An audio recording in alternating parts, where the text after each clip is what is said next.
This week, we saw Xbox announce that it's a dead brand in order to fight Linux gaming. We'll talk about it. Plus, what's new with the latest Godot Engine?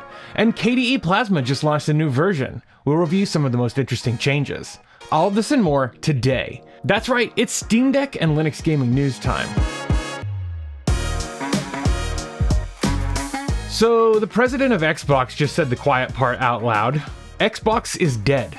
Sarah Bond, the president of Xbox, said in a video, quote, "This is all about building you a gaming platform that's always with you, so you can play the games you want across devices anywhere you want, delivering you an Xbox experience not locked to a single store or tied to one device. That's why we're working closely with the Windows team to ensure that Windows is the #1 platform for gaming." Well, if that's not the doctor declaring time of death, I don't know what else it could be. But this isn't news. I mean, Xbox has been on the decline for over a decade, and it seems Microsoft is finally giving up on the brand in favor of Windows. And before anyone goes, "But Gardner, this is from a video where Xbox announced a strategic partnership with AMD to build the next generation of Xbox consoles."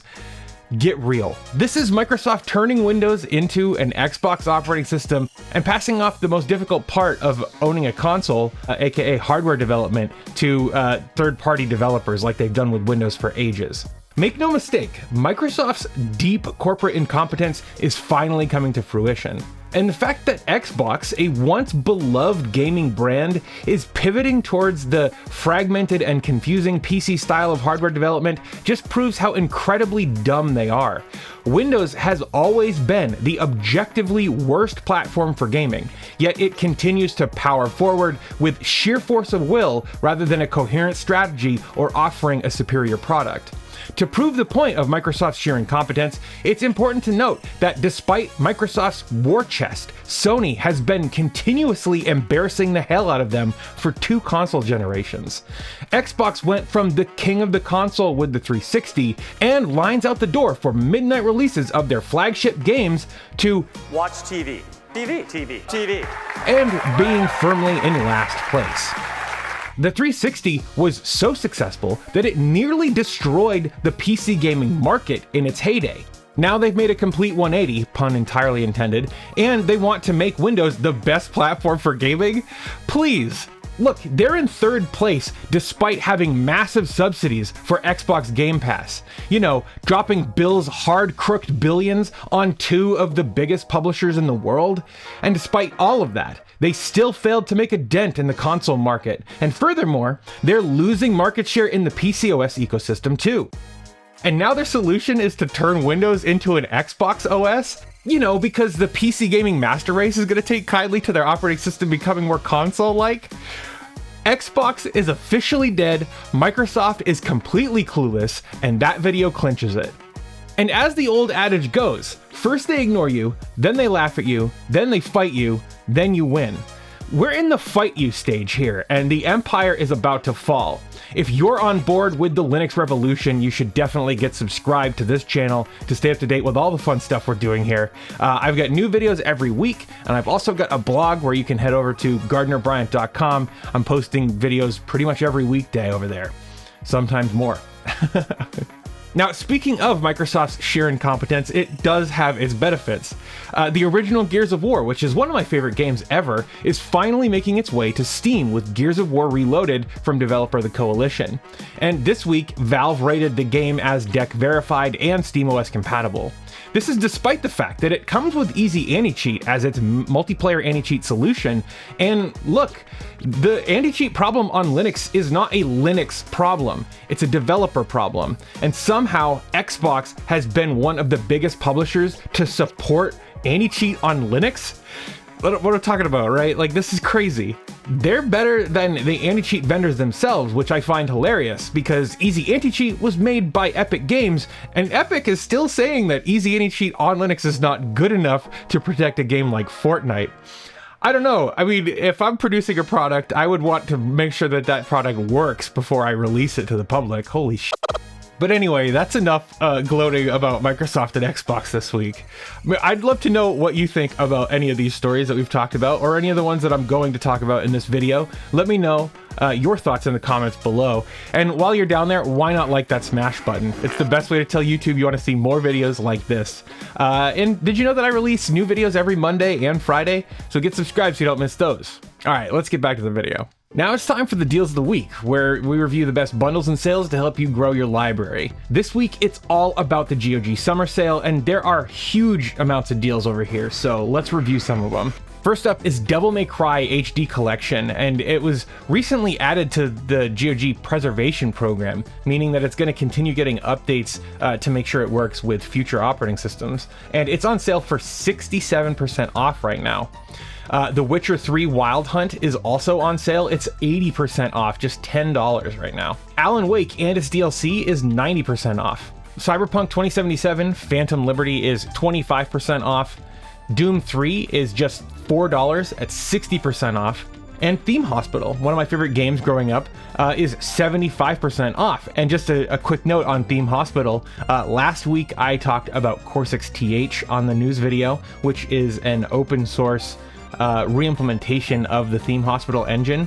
And you need a copy of the game through GOG if you want to play it. So if you want to play Core6TH, now is a great time to pick up Theme Hospital on GOG. Now, there are so many other games on sale right now too, and you can use the links below to make a purchase. If you use my links, they're affiliate links and they help support this show at no additional cost to you. So thank you if you use them. All right, next up, Godot 4.5 Beta 1 was just released, and it's shaping up to be spectacular. This new update includes a ton of awesome features and updates that I'm sure many game devs out there will appreciate. Some highlights include the new Bone Constraint 3D class, which should aid in 3D animation. Essentially, it allows you to bind two bones together and create more natural-looking joints and motion in your models. Here's a great example of the difference.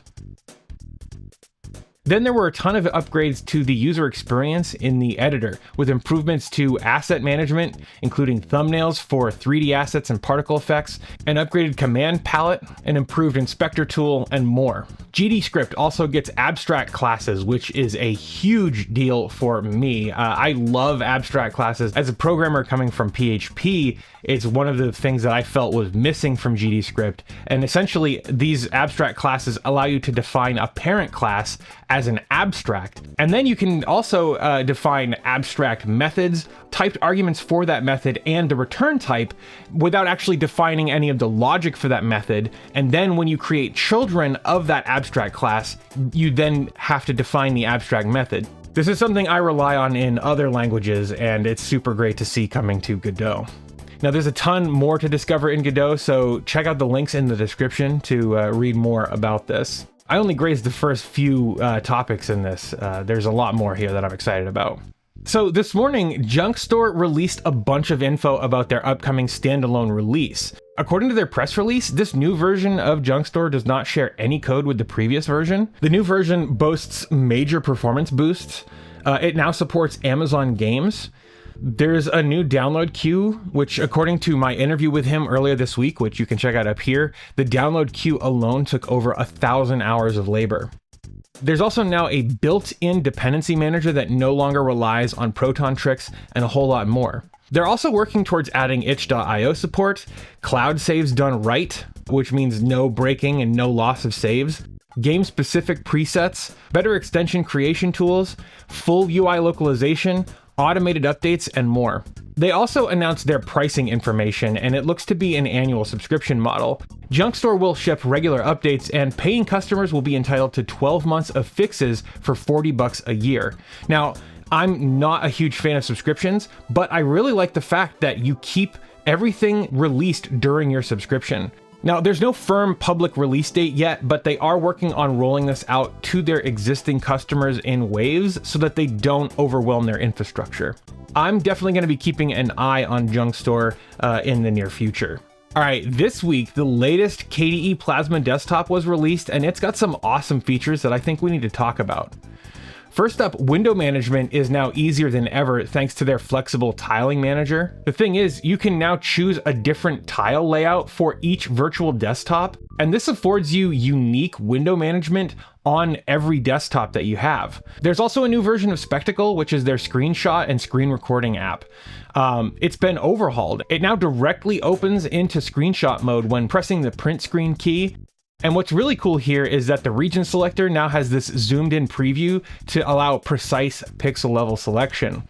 There's now also instant annotation tools, which I think is pretty handy. Next up is pretty interesting to me as a web developer.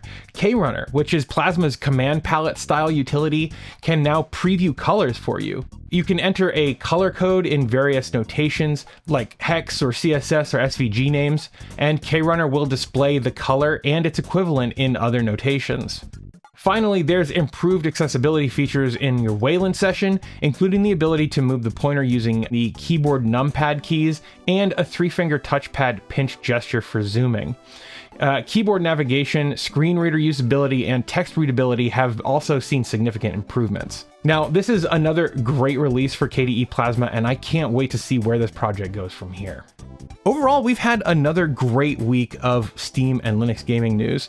I want to thank my members on my blog, on Patreon, and on YouTube for making this show a reality. You might have noticed that my end card here looks a little bit different, and that's because I have made some significant upgrades to the code that generates this. If you want to see your name listed over here, you can get subscribed on my blog, or you can become a patron or YouTube member. This all integrates that right into my end cards here. I want to thank everyone in this list for their continued support, and I'll see you guys in the next one.